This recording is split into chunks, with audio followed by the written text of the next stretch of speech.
Item ಯಾವುದೇ ಇರಲಿ try ಮಾಡಿ ಆಚಿ ಚಿಕನ್ ಮಸಾಲಾ. ಈ ಎಲ್ಲಾ ಬೆಳವಣಿಗೆಗಳ ಮಧ್ಯೆ ಸಿದ್ದರಾಮಯ್ಯನವರು ಮೌನಕ್ಕೆ ಶರಣಾಗಿದ್ದಾರೆ. CM Siddaramaiah full silent. ಆಪ್ತ ಸಚಿವರ ಮುಂದೆಯೂ ಕೂಡ ತುಟಿ ಬಿಚ್ಚುತ್ತಿಲ್ಲ ಮುಖ್ಯಮಂತ್ರಿಗಳು. ಮಾತಿಲ್ಲ, ಕಥೆ ಇಲ್ಲ, ಮೌನಕ್ಕೆ ಜಾರಿದ್ದಾರೆ ಸಿದ್ದರಾಮಯ್ಯನವರು. ನಿಮ್ಮ ಪರ ನಾವಿದ್ದೇವೆ, ದಯಮಾಡಿ ರಾಜೀನಾಮೆ ಕೊಡಬೇಡಿ ಅಂತ ಆಪ್ತರ ಮನವಿಗೂ ಕೂಡ ಮುಖ್ಯಮಂತ್ರಿಗಳ ಉತ್ತರ ಮೌನ.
ಸಿದ್ದರಾಮಯ್ಯನವರು ನಿನ್ನೆ ಎಐಸಿಸಿ ಮೀಟಿಂಗ್ ಅಲ್ಲಿ ಭಾಗವಹಿಸಿದ ನಂತರ ಒಂದಿಷ್ಟು ಸಪ್ಪಗಾಗಿದ್ದಾರೆ, ಮೌನವಾಗಿದ್ದಾರೆ.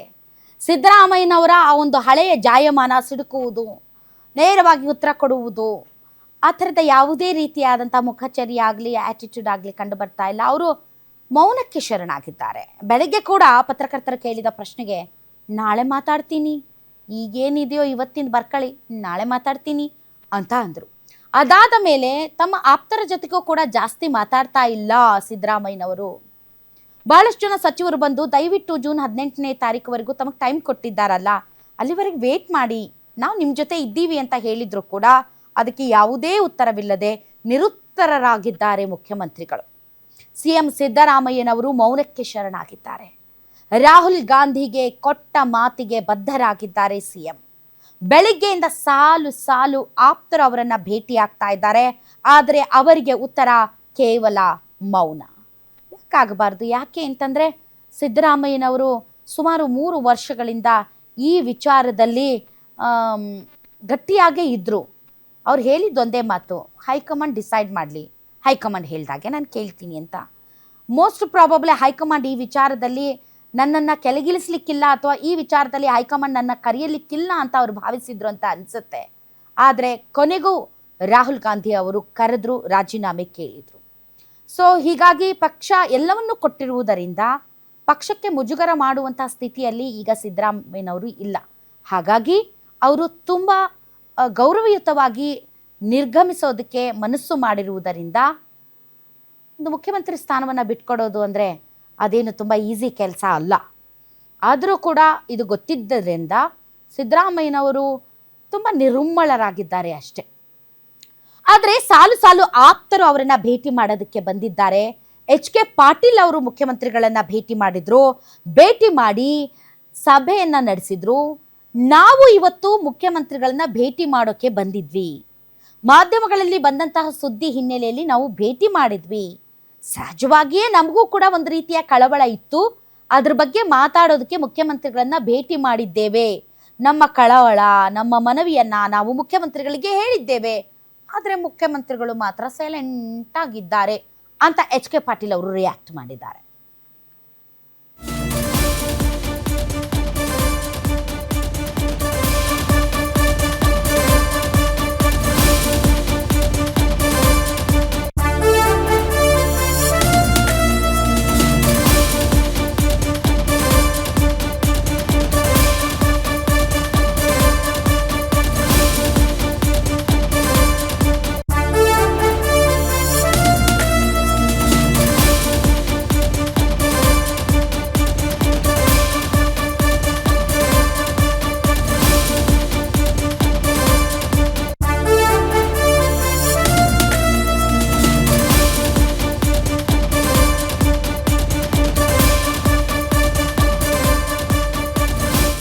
ಎಚ್ ಕೆ ಪಾಟೀಲ್ ಹಿರಿಯ ಸಚಿವರು, ಮುಖ್ಯಮಂತ್ರಿಗಳ ಆಪ್ತರು.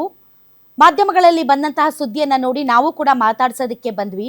ಮುಖ್ಯಮಂತ್ರಿಗಳನ್ನ ನಾವು ಮಾತಾಡಿಸಿದ್ವಿ. ನಮಗೂ ಒಂದು ಕಳವಳ ಇತ್ತು. ಇಷ್ಟು ಬೇಗ ತೀರ್ಮಾನ ತೆಗೆದುಕೊಳ್ಳಬೇಡಿ, ಒಂದು ಸ್ವಲ್ಪ ಟೈಮನ್ನು ಖರೀದಿ ಮಾಡಿ ಅಂತ ಹೇಳೋದಕ್ಕೆ ನಾವು ಬಂದಿದ್ವಿ. ನಾವು ಏನೇ ಮಾತಾಡಿದ್ರು ಕೂಡ ಮುಖ್ಯಮಂತ್ರಿಗಳು ಸೈಲೆಂಟ್ ಆಗೇ ಇದ್ರು, ಏನೂ ಮಾತಾಡ್ತಾ ಇಲ್ಲ. ಯಾರೇ ಹೋದ್ರು ರಾಜೀನಾಮೆ ವಿಚಾರದಲ್ಲಿ ಯಾವುದೇ ಮಾತಿಲ್ಲ, ಕತೆ ಇಲ್ಲ. ನಿಮ್ಮ ಪರ ನಾವಿದ್ದೇವೆ, ಪತ್ರ ಸಂಗ್ರಹ ಆಗಲಿ, ನಾವು ನಿಮ್ಮ ಪರ ಇರ್ತೇವೆ, ರಾಜೀನಾಮೆ ನೀಡಬೇಡಿ ಎಂದು ಆಪ್ತರಿಂದ ಸಿಎಂಗೆ ನಿರಂತರ ಒತ್ತಡ ಇದೆ. ಆದರೆ ಇದಕ್ಕೆ ಮುಖ್ಯಮಂತ್ರಿಗಳು ಯಾವುದೇ ಉತ್ತರ ನೀಡದೆ ಮೌನಕ್ಕೆ ಶರಣಾಗಿದ್ದಾರೆ. ನಾನು ರಾಹುಲ್ ಗಾಂಧಿಗೆ ಕೊಟ್ಟ ಮಾತಿನಂತೆ ನಡೆದುಕೊಳ್ತೀನಿ, ಹಾಗಾಗಿ ನಾನು ಯಾವುದೇ ಕಾರಣಕ್ಕೂ ಕೂಡ ರಾಜೀನಾಮೆ ಕೊಡೋದಿಲ್ಲ ಅನ್ನುವಂತಹ ರಾಂಗ್ ಮೆಸೇಜ್ ಪಾಸ್ ಆಗಬಾರದು. ಆ ನಿಟ್ಟಿನಲ್ಲಿ ನಾನು ಏನೂ ಮಾತನಾಡೋದಿಲ್ಲ ಅಂತ ಸಿದ್ದರಾಮಯ್ಯನವರು ಹೇಳಿದ್ದಾರೆ. ಸೊ ಎಚ್ ಕೆ ಪಾಟೀಲ್ ಅವರು ಮುಖ್ಯಮಂತ್ರಿಗಳನ್ನ ಭೇಟಿ ಮಾಡಿದ ಮೇಲೆ ಅವ್ರು ಏನೂ ಮಾತಾಡ್ತಾ ಇಲ್ಲ ಅಂತ ಹೇಳಿದ್ದಾರೆ. ಸೊ ಒಟ್ಟಾರೆ ಈ ಡೆವಲಪ್ಮೆಂಟ್ಗಳಿಗೆ ಸಂಬಂಧಪಟ್ಟಂತೆ ಹೆಚ್ಚಿನ ಡೀಟೇಲ್ಸ್ ಕೊಡೋದಕ್ಕೆ ನನ್ನ ಕಲೀಗ್ ದುರ್ಗೇಶ್ ಈಗ ನೇರ ಸಂಪರ್ಕದಲ್ಲಿದ್ದಾರೆ. ಎಸ್ ದುರ್ಗೇಶ್, ಈಗ ಮುಖ್ಯಮಂತ್ರಿಗಳ ಮನೆ ಮತ್ತು ಮುಖ್ಯಮಂತ್ರಿಗಳ ನಿವಾಸದ ಸುತ್ತಮುತ್ತ ಜನರಿದ್ದಾರಾ? ಅವ್ರಿಗೆ ಬೇಕಾದಂಥ ಆಪ್ತರು ಅವ್ರನ್ನ ಭೇಟಿ ಮಾಡಕ್ಕೆ ಬರ್ತಾ ಇದ್ದಾರಾ? ಅವರ ಅಭಿಮಾನಿಗಳು, ಅವರ ಬೆಂಬಲಿಗರು ಡೆಫಿನೆಟ್ಲಿ ಈ ವಿಷಯ ಅವರಿಗೆ ಅರಗಿಸ್ಕೊಳ್ಳೋಕ್ಕೆ ಕಷ್ಟ ಆಗಿರ್ಬೋದು. ಆ ಹಿನ್ನೆಲೆಯಲ್ಲಿ ಮುಖ್ಯಮಂತ್ರಿಗಳ ನಿವಾಸದ ಸುತ್ತಮುತ್ತದ ಪರಿಸ್ಥಿತಿ ಯಾವ ರೀತಿ ಇದೆ? ಹೆಸರಾದ ಸಿಎಂ ಸಿದ್ದರಾಮಯ್ಯ ಅವರ ಕಾವೇರಿ ನಿವಾಸ ಬೆಳಗ್ಗೆನೂ ಕೂಡ ರಾಜ್ಯದ ಸೆಂಟರ್ ಆಫ್ ಅಟ್ರಾಕ್ಷನ್ ಆಗಿರುವಂತದ್ದು. ಸಿಎಂ ಸಿದ್ದರಾಮಯ್ಯ ಅವರು ನಿನ್ನೆ ಏನು ಈ ಹೈಕಮಾಂಡ್ ನಾಯಕರ ಜೊತೆಗೆ ಸಭೆಯನ್ನ ಮಾಡಿದ್ರು. ಆ ಸಭೆಯ ಬಳಿಕ ಕೆಜೆ ಜಾರ್ಜ್ ಅವರ ನಿವಾಸದಲ್ಲೂ ಕೂಡ ಸಭೆಯನ್ನು ಮಾಡಿ ಒಂದಿಷ್ಟು ಆತಂಕಕಾರಿ ಆದ್ರೆ ಸಿಎಂ ಅವರು ರಾಜೀನಾಮೆ ನೀಡೋದಕ್ಕೆ ಸಿದ್ಧರಿದ್ದೇವೆ ಅನ್ನೋ ಮಾತನ್ನ ಹೇಳಿರೋದು. ಅದರ ಕೂಡ ಅವರ ಆಪ್ತರೊಂದಿಗೆ ಈ ಒಂದು ವಿಷಯವನ್ನ ಚರ್ಚೆ ಮಾಡಿದ್ರು. ಬಳಿಕ ಆಪ್ತರ ಮಾಹಿತಿಗಳ ಮೂಲಕ ಸಿಎಂ ಸಿದ್ದರಾಮಯ್ಯ ರಾಜೀನಾಮೆ ಕೊಡೋದಕ್ಕೆ ರೆಡಿ ಆಗಿದ್ದಾರೆ. ಹೈಕಮಾಂಡ್ ನಾಯಕರ ಮನವೊಲಿಸುವಂತ ಕೆಲಸವನ್ನ ಸಿಎಂ ಸಿದ್ದರಾಮಯ್ಯ ಆಪ್ತರು ಮಾಡೋದಕ್ಕೆ ಕೂಡ ಮುಂದಾಗ್ತಾ ಇದ್ದಾರೆ. ಈ ನಿಟ್ಟಿನಲ್ಲಿ ಹೈಕಮಾಂಡ್ ನಾಯಕರ ಮನವೊಲಿಸುವ ನಿಟ್ಟಿನಲ್ಲಿ ಸಹಿ ಸಂಗ್ರಹ, ಪತ್ರ ಸಂಗ್ರಹ ಆಗಬೇಕು ಅನ್ನೋ ನಿಟ್ಟಿನಲ್ಲೂ ಕೂಡ ಸಿಎಂ ಆಪ್ತರಾಗಿರುವಂತಹ ಮಹದೇವಪ್ಪ, ಜಮೀರ್ ಅಹಮದ್ ಖಾನ್, ಪರಮೇಶ್ವರ್ ಸೇರಿದಂತೆ ಹಲವಾರು ನಾಯಕರು ಮಾಡ್ತಿದ್ದಾರೆ. ಇದರ ನಡುವೆ ಬೆಳಗ್ಗೆಯಲ್ಲೂ ಕೂಡ ಸಿಎಂ ಸಿದ್ದರಾಮಯ್ಯ ಅವರ ಕಾವೇರಿ ನಿವಾಸಕ್ಕೆ ಶಾಸಕರು, ಸಚಿವರು ಒಂದು ಕಡೆ ಏನ್ ಸಹಿ ಸಂಗ್ರಹ? ನಿಜವಾಗ್ಲೂ ಕೂಡ ಸಿಎಂ ಸಿದ್ದರಾಮಯ್ಯ ಅವರನ್ನ ದಿಢೀರಾಗಿ ಬದಲಾವಣೆ ಮಾಡಬಾರ್ದು, ಸಿಎಂ ಸಿದ್ದರಾಮಯ್ಯ ಅವರಿಗೆ ಅವಕಾಶವನ್ನ ಮಾಡಿಕೊಡ್ಬೇಕು ಅನ್ನೋ ನಿಟ್ಟಿನಲ್ಲಿ ಯಾವುದೇ ರೀತಿಯ ಬದಲಾವಣೆ ಮಾಡಬಾರ್ದು ಅನ್ನೋದು ಸಿಎಂ ಆಪ್ತರಲ್ಲಿ ಕೇಳಿಬರ್ತಂತ ಕೂಗು. ಈ ನಿಟ್ಟಿನಲ್ಲಿ ಸಿಎಲ್ಸಿ ಸಭೆಯನ್ನ ಕರಿಬೇಕು, ಒಂದು ಶಾಸಕರ ಬಲಾಬಲವನ್ನ ಅಭಿಪ್ರಾಯ ಸಂಗ್ರಹ ಮಾಡುವ ಮೂಲಕ ಸಿಎಂ ಅವರನ್ನ ಮುಂದುವರಿಸಬೇಕು ಅನ್ನುವಂಥದ್ದು. ಆದ್ರೆ ಸಿಎಂ ಸಿದ್ದರಾಮಯ್ಯ ಇದಕ್ಕೆ ಸಿದ್ದರಾಮ ಒಪ್ಪಿಗೆ ಕೊಟ್ಟಿಲ್ಲ. ಹೈಕಮಾಂಡ್ ನಾಯಕರು ತೆಗೆದುಕೊಳ್ಳುವಂತ ನಿರ್ಧಾರಕ್ಕೆ ನಾನು ಬದಲಾಗಿದ್ದೀನಿ ಅನ್ನೋ ಮಾತನ್ನ ಮೊದಲು ಕೂಡ ಹೇಳಿ ಬರ್ತಾ ಇದ್ರು. ನಿನ್ನೆ ರಾಹುಲ್ ಗಾಂಧಿ ಅವರು ಕರೆದು ಸಭೆಯನ್ನ ಮಾಡಿ ರಾಹುಲ್ ಗಾಂಧಿ ಅವರು ಸಿಎಂ ಸಿದ್ದರಾಮಯ್ಯ ಅವರಿಗೆ ಸೂಚನೆಯನ್ನ ಕೊಟ್ಟಿರುವಂತದ್ದು, ನೀವು ರಾಜೀನಾಮೆಯನ್ನ ಕೊಡಿ ಅನ್ನೋದ್ರಲ್ಲಿ ಮತ್ತು ಕೆಲವೊಂದಿಷ್ಟು ಆಫರ್ಗಳನ್ನು ಇಟ್ಟಿರುವಂತದ್ದು. ಜೊತೆಗೆ ಸಿಎಂ ಸಿದ್ದರಾಮಯ್ಯ ಅವರು ಕೂಡ ಕಂಡೀಷನ್ ಗಳನ್ನ ಹಾಕಿದ್ದಾರೆ. ಹೀಗಾಗಿ ಸಿಎಂ ಸಿದ್ದರಾಮಯ್ಯ ರಾಜೀನಾಮೆ ಕೊಡೋದಕ್ಕೆ ಮಾನಸಿಕವಾಗಿ ಮತ್ತು ಈಗ ರೆಡಿ ಆಗಿರುವಂತದ್ದು. ನಾಳೆ ಸುದ್ದಿಗೋಷ್ಠಿ ನಡೆಸಿ 3 ವರ್ಷದ ಸಾಧನೆ ಜೊತೆಗೆ ಅವರ ಏನು ರಾಜೀನಾಮೆ ಮಾಡುವಂತದ್ದನ್ನ ಘೋಷಣೆ ಮಾಡುವಂತ ಸಾಧ್ಯತೆ ಇದೆ. ಒಂದು ವೇಳೆ ಸಿಎಂ ಸಿದ್ದರಾಮಯ್ಯ ಅವರ ಬದಲಾವಣೆ ಆದ್ರೆ ಯಾರಿಗೆ ಒಂದು ಸಿಎಂ ಪಟ್ಟವನ್ನ ಕಟ್ಟಿಸಿಕೊಳ್ಳುವ ನಿಟ್ಟಿನಲ್ಲಿ ರಾಜ್ಯದಲ್ಲಿ ಇದೀಗ ಸಹಿ ಸಂಗ್ರಹ ಆಗ್ತಾ ಇರುವಂತದ್ದು. ಒಂದಿಷ್ಟು ಸಿಎಂ ಸಿದ್ದರಾಮಯ್ಯ ಅವರ ಪರವಾಗಿ ನಾವು ಅಭಿಪ್ರಾಯವನ್ನ ಸಂಗ್ರಹಿಸಿ ಹೈಕಮಾಂಡ್ ನಾಯಕರ ಮನವೊಲಿಸ್ತೇವೆ ಅನ್ನೋ ಮಾತನ್ನ ಶಾಸಕರು, ಸಚಿವರು ಹೇಳಿದ್ರು. ಸಿಎಂ ಸಿದ್ದರಾಮಯ್ಯ ಇದಕ್ಕೆ ತುಕಾರಾಮ್ ಒಪ್ಪಿಲ್ಲ. ಯಾಕಂದ್ರೆ ಕೆಟ್ಟದಾಗಿ ಒಂದು ಈ ಒಂದು ನನ್ನ ರಾಜಕೀಯ ಜೀವನ ನಿವೃತ್ತಿ ಆಗಬಾರದು, ಜೊತೆಗೆ ನನ್ನ ವಿರೋಧ ಇದೆ ಅನ್ನುವಂಥದ್ದು ಹೈಕಮಾಂಡ್ ನಾಯಕರು ಕೂಡ ತಿಳ್ಕೊಳ್ಬಾರ್ದು. ಈ ನಿಟ್ಟಿನಲ್ಲಿ ಈ ಒಂದು ಸಹಿ ಸಂಗ್ರಹಕ್ಕೆ ಸಿಎಂ ಸಿದ್ದರಾಮಯ್ಯ ವಿರೋಧವನ್ನು ವ್ಯಕ್ತಪಡಿಸಿರಂತ ಮಾಹಿತಿ ಇರುವಂತದ್ದು. ಇವತ್ತು ಎಚ್ ಕೆ ಪಾಟೀಲ್ ಅವರು ಕೂಡ ಇದೇ ಮಾಹಿತಿಯನ್ನು ಹೇಳಿರುವಂತದ್ದು. ಸಿಎಂ ಸಿದ್ದರಾಮಯ್ಯ ಮೌನಕ್ಕೆ ಜಾರಿದ್ದಾರೆ, ಯಾವುದೇ ರೀತಿಯಂತ ರಿಯಾಕ್ಟ್ ಮಾಡ್ತಾ ಇಲ್ಲ. ಹೈಕಮಾಂಡ್ ನಾಯಕರು ಹೇಳಿದ್ದಾರೆ, ಅದನ್ನ ನಾನು ಕೇಳ್ತೀನಿ ಅನ್ನುವಂತ ಮಾತನ್ನ ಹೇಳಿರುವಂತದ್ದು. ಹೀಗಾಗಿ ಸಿಎಂ ಸಿದ್ದರಾಮಯ್ಯ ಅವರ ನಡೆ ಮತ್ತು ಅವರ ಆಪ್ತ ಸಚಿವರ ನಡೆ ಸಾಕಷ್ಟು ಕುತೂಹಲವನ್ನ ಮೂಡ್ತಾ ಇರುವಂತದ್ದು. ಥ್ಯಾಂಕ್ ಯು ದುರ್ಗೇಶ್, ನಿಮ್ಮ ಎಲ್ಲ ಮಾಹಿತಿಗಾಗಿ.